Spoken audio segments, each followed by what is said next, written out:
was writing to a church that was discouraged. Those people had received the gospel and promise of Jesus' return and the victory and new life that his return would bring. But Jesus had not returned. And not only that, their loved ones were dying before the divine promise had been realized. And being a follower of the way of Jesus wasn't easy. It was tough to try to live like a beloved community. And people began to wonder, what is this way about? What is this life about? The surrounding culture was not supportive or encouraging. They became anxious because they couldn't quite understand what it meant to be beloved community. So Paul writes to this church to remind them that you are children of the light, children of the day, that God had appointed you to be a beloved community.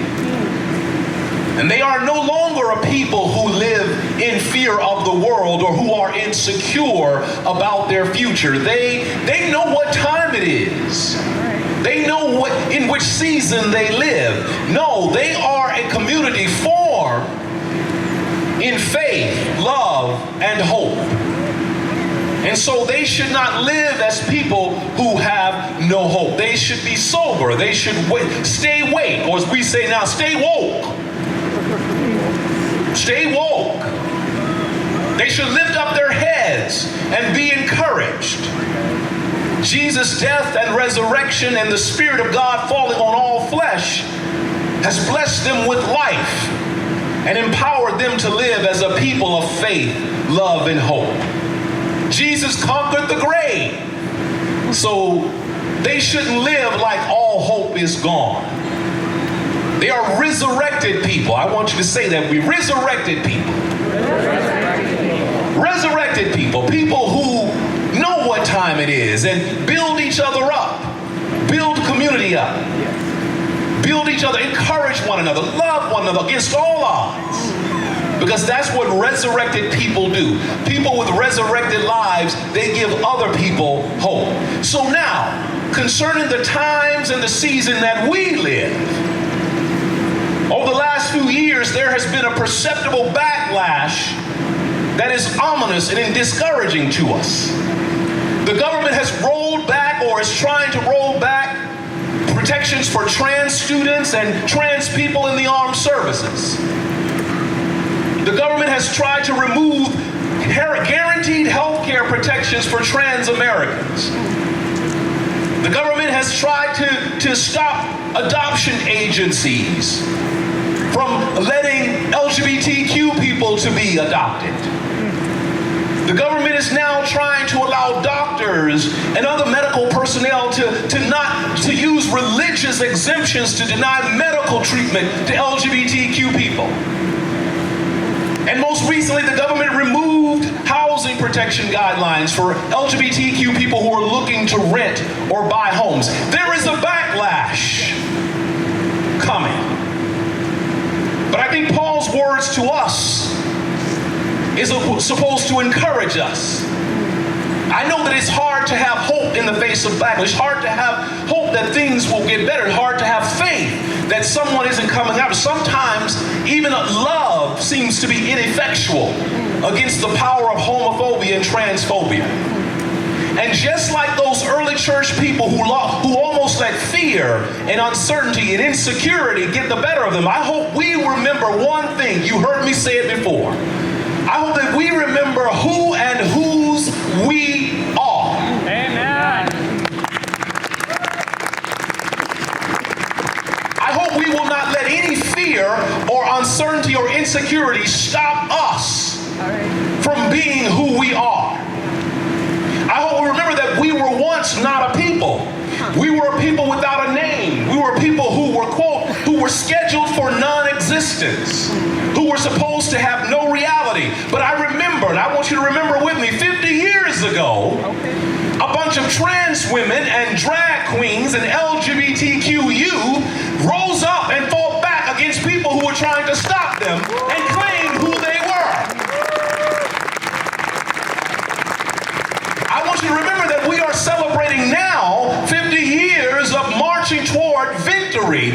to say that we are fully accepted as God's beloved. And because we are God's beloved, we deserve and demand full and human and civil rights. And you can't take what God gives us. So I want us to remember, whatever comes against us, we will not live in fear. We will not give up on ourselves or our community. We will not lose our fight or our faith.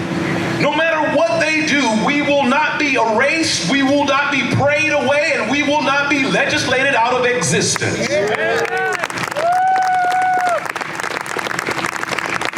Let me say it again. You cannot erase us, you cannot pray us away, and you will not legislate us out of existence. You can't do it. What God has blessed and what God has created stands, and we are testament this morning who and whose we are.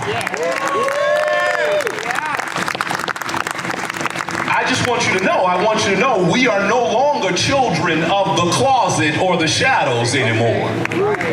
Oh, you better clap on that. I see your rainbow. If you don't see your rainbow, I see your rainbow. You're not in a closet. You are not in the shadows. You are not children of darkness and night. You are children of the day and of the light, because God made it so, and it is so. So you let your rainbow flag fly. Oh, I'm about to preach it here. If you don't want me to preach, I'm sorry. I'm going for it. I'm going for it because, again, the backlash is coming. It's coming.